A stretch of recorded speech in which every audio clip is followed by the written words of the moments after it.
നിങ്ങൾക്കറിയാം ഇന്നത്തെ ദിവസത്തിന് ഒരു പ്രത്യേകതയുണ്ട്. വാലന്റൈൻ വാരത്തിൻ്റെ ഭാഗമായ ഒരു ചോക്ലേറ്റ് ഡേ ആണെന്ന്. സ്നേഹത്തിൻ്റെ പ്രതീകമായി ഇന്ന് നിങ്ങൾക്കെന്ന് പറഞ്ഞാൽ വാലന്റൈൻ കക്ഷികൾ കേട്ടോ, മധുരം പങ്കിടാം. എല്ലാവരും എന്നെ ചീത്ത വിളിച്ചിട്ട് കാര്യമില്ല.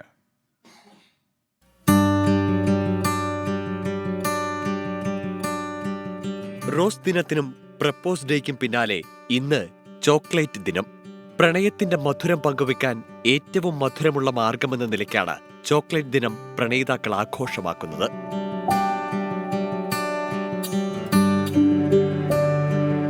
വാലന്റൈൻസ് ആഴ്ചയുടെ 3-ാം ദിനമാണ് ചോക്ലേറ്റ് ദിനമായി ആചരിക്കുന്നത്. പ്രണയിതാക്കൾക്ക് മാത്രമല്ല, ആർക്ക് വേണമെങ്കിലും ഈ ദിവസം ചോക്ലേറ്റ് വാങ്ങി കൈമാറാം.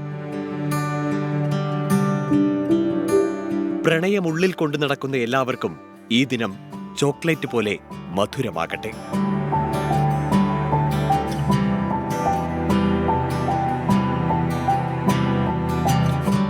Research desk 24.